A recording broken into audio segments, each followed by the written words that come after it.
আসসালামু আলাইকুম প্রিয় দর্শক, আমি প্রথমেই আপনাদের কাছে একটু ক্ষমা চেয়ে নিচ্ছি এই কারণে যে আজ আমি যে বিষয় নিয়ে কথা বলবো, যে ব্যক্তিকে নিয়ে কথা বলবো, তাকে নিয়ে আমি কখনোই কথা বলতে আগ্রহী ছিলাম না। আমি চাইতাম না তাকে নিয়ে কোনো কথা যেন আমাকে বলতে হয়। নানা প্রসঙ্গে তারপরও দু এক জায়গায় টুকটাক মন্তব্য করতে হয়েছে, কারণ আমাকে প্রশ্ন করা হয়েছিল বলে ওই জবাবটা না দিলে হয়তো ব্যাপারটা অন্যরকম হতো। এই জন্য জবাব দেওয়ার স্বার্থে দিয়েছিলাম, কিন্তু নিজে থেকে তাকে নিয়ে কিছু বলবো এটা আমার আসলে রুচিতে বাধ্য। কিন্তু আজকে বলছি কেন? আজকে বলছি এই কারণে, সে একটা আমাদের জাতীয় নিরাপত্তাজনিত অস্থিরতার কারণ হয়ে প্রায় দাঁড়িয়েছিল। ঘটনাটা কি? ঘটনাটা হলো কালকে শেষ রাতের দিকে, গত রাতে ভোর রাত 4টার দিকে এই ভদ্রলোক প্যারিসে থাকেন, জানেন তাকে আপনারা সবাই, মিস্টার পিনাকি ভট্টাচার্য। উনি আমাকে নিয়ে বেশ কয়েকবার বিষোদ্গার করেছিলেন। একবার আমাকে চ্যালেঞ্জ করেছিলেন যে একটা বিষয়ে আমাকে মাপ চাইতে হবে, 7 দিনের মধ্যে মাপ না চাইলে উনি আমাকে প্রত্যাঘাত করবেন। তো আমি 7 দিনের মধ্যে মাপ চাওয়ার তো কোনো প্রশ্নই ওঠে না। উনি কী প্রত্যাঘাত করেছেন আমি এখনও টের পাইনি। তার প্রত্যাঘাতের কী জোর ছিল। তো বুঝেছিলাম যে খালি সে বাজে বেশি, ওই দূরে বসে বসে ঘেউ ঘেউ করা যায়, কোনো ব্যাপার না। তারপরে দেখলাম কিছুদিন পরে উনি আমাকে একটা উকিল নোটিশ পাঠিয়েছিলেন। এটা আপনাদেরকে কখনো শেয়ার করা হয় নাই, আজকে এই সুযোগে শেয়ার করছি। উনি আমাকে একটা উকিল নোটিশ পাঠিয়েছিলেন যে ওনার নাকি মানহানি হয়েছে আমার কারণে, এবং সেই উকিল নোটিশ ধানমন্ডির একটা ল ফার্ম থেকে এসেছিল। তো আমি দেখেছি, কী করবো, আমি রেখে দিয়েছি যে আমার কারণে তার মান সম্মান হানি হয়। এবং আমি আবার ভাবতেও বসলাম ওনার মান সম্মান আছে নাকি যে হানি হবে। যাই হোক, মান সম্মান হানি হয়েছিল। পরে আবার ওখান থেকে ওই ল ফার্ম থেকে একজন আমাকে একটা ফোন করেছিল যে আপনাকে একটা উকিল নোটিশ পাঠানো হয়েছে, আপনি কি পেয়েছেন? আমি পেয়েছি।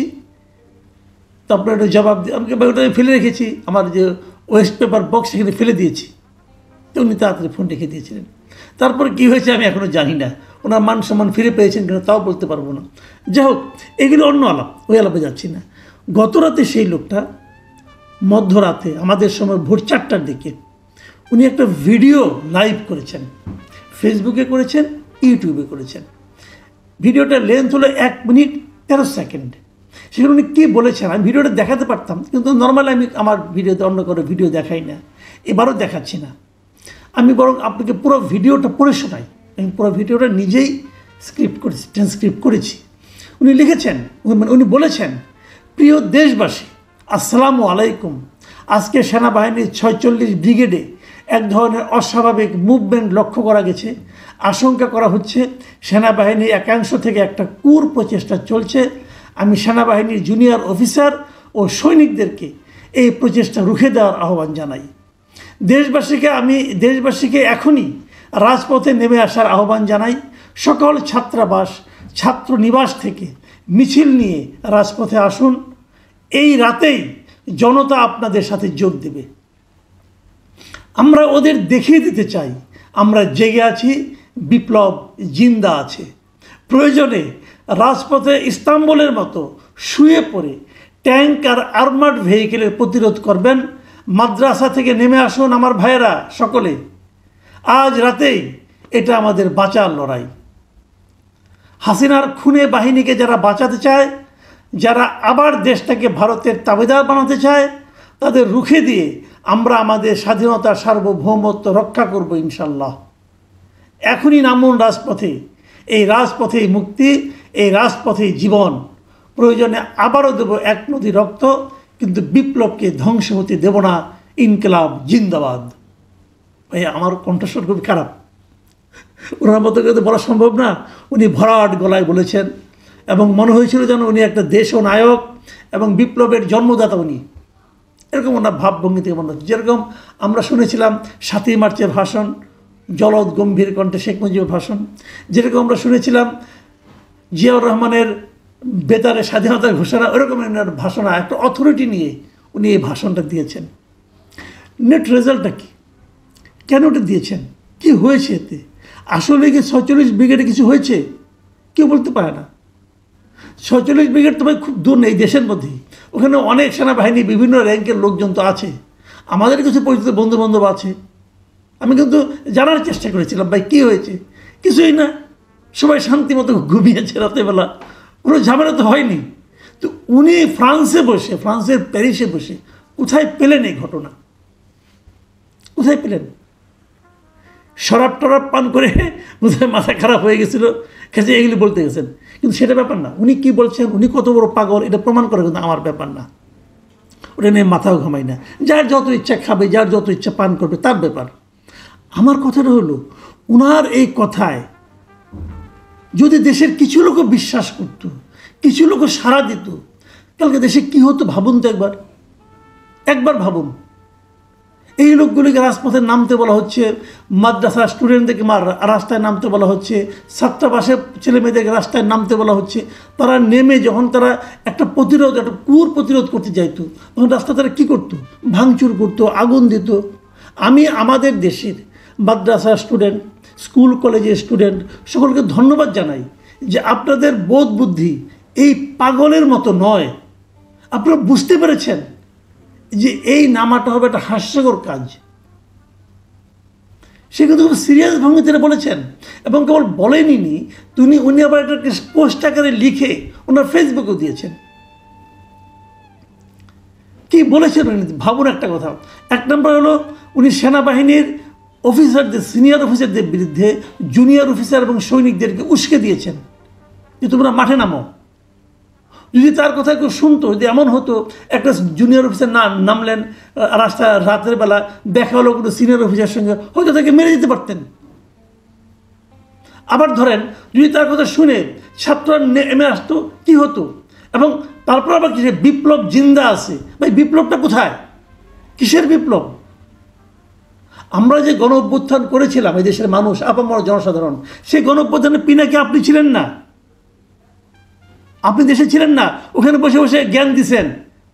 দূরের থেকে অনেক সুন্দর মনে হয় সব কিছু, আসেন না কাছে, 1 বছর উপর হয়ে গেল, দেশে আসেন না কেন? কারণ আপনি ফ্রান্সের প্যারিসের আরাম ত্যাগ করে এই দেশে আসতে পারছেন না। ওখানে যত সহজে আপনারা পানীয় পাচ্ছেন, ওই পানীয় এখানে পাওয়াটা আপনার জন্য কঠিন হয়ে যাবে। মোদ্দা কথা ওইটা, ওখানে আপনি যে জীবনযাপন করেন সেটা ত্যাগ করে আপনি এখানে আসতে পারবেন না। আপনি উস্কাচ্ছেন কেন? দুটো কারণ উস্কাচ্ছেন। আপনি দেশের সবসময় একটা ঝামেলা লাগিয়ে রাখতে চান, আর তার উপর আপনি আপনার এই সোশ্যাল মিডিয়া থেকে যে বিপুল ইনকাম করেন, সেই ইনকামটা আপনার নষ্ট হয়ে যাবে দেশে আসলে পরে। ইনকামের পরিমাণটা কোনো ধারণা করতে পারেন? আমি এই দেশের মানুষকে বলছি, আপনারা কি জানেন ওনার ইনকামটা কত? আমি আপনাদের একটা দেখাই, আপনি কিন্তু ইউটিউবে গেলে পরে যে কারো ইনকাম দেখতে পারবেন, ওখানে গেলেই ওরা দেখায় দেয় তার অ্যাপ্রক্সিমেট ইনকামটা কত। এই ভদ্রলোকের মান্থলি অ্যাপ্রক্সিমেট ইনকাম হলো $44,000 মিনিমাম। তার মিনিমাম ইনকাম হচ্ছে আমাদের টাকার 50 লাখ টাকা কেবল এই ইউটিউব থেকে। আমাকে আপনাকে এই সময় ডুগডুগি বাজায়া আপনাদের মতো মানুষ তার উপর ঝাঁপিয়ে পড়ছে। সে নিজে একটা ব্রাহ্মণ, হিন্দু এবং মুসলমান দেশে সুশ্রী দিচ্ছে, আর ওখানে বসে 50 লাখ টাকা প্রতি মাসে, কমপক্ষে 50 লাখ টাকা, কখনো কখনো সেটা 1 কোটি টাকা ছাড়াই যায় এই ইউটিউব থেকে। আমি দেখি বলে, আর সেখানে আনন্দে ফুর্তিতে আছেন, আর আমাদের দেখে হাসে, দেখ কতগুলি মূর্খরে কেমন করে নাচাচ্ছি।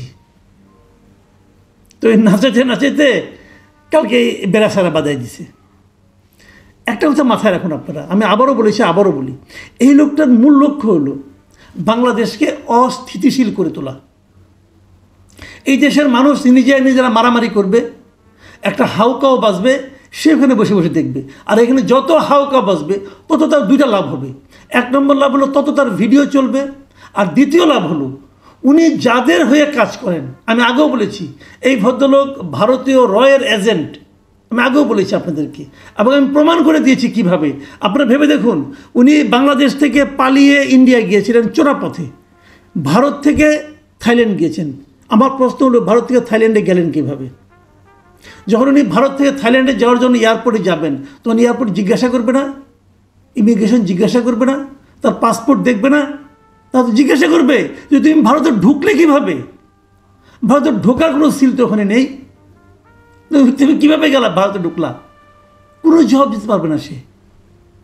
কাজেই তার পক্ষে কেবল তখনই যাওয়া সম্ভব ভারতের বাইরে যদি ভারতের কোনো ইন্টেলিজেন্স তাকে হেল্প করে।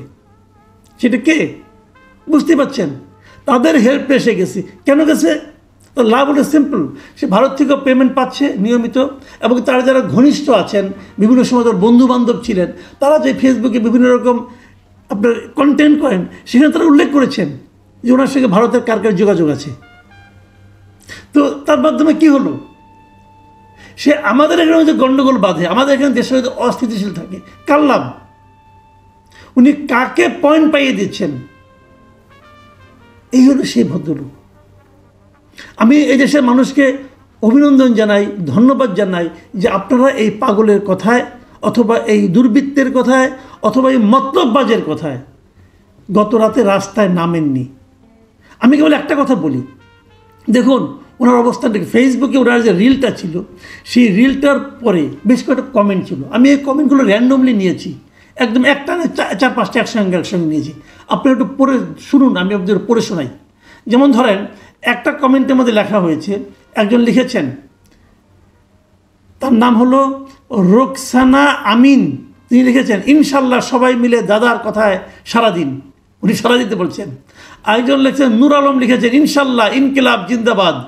আরেকজন লিখছেন সাইদুজ্জামান, লা ইলাহা ইল্লা আনতা সুবহানাকা ইন্নী কুনতু মিনাজ জালিমিন। আবার লিখছেন প্লাটো আহমেদ, লিখেছেন সহমত দাদা ইনশাল্লাহ। আরেকজন রফিক হক লিখেছেন ওয়ালাইকুম আসসালাম, আল্লাহ হেফাজত করুন, আমিন। বোঝা যাচ্ছে এরা মোটামুটি ওনার এই ট্যাবলেট খেয়েছেন।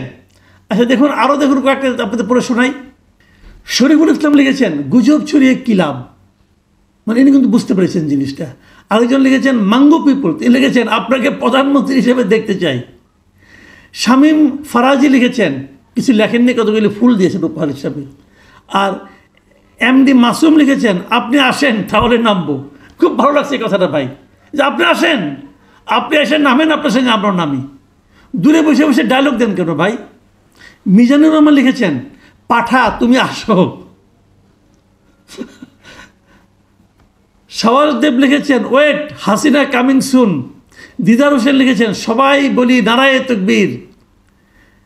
লায়লা আক্তার লিখেছেন সেনাবাহিনী জিন্দাবাদ। আর সবুর লিখেছেন কি কোন এটা, কি সংবাদ, আগের না এখনকার?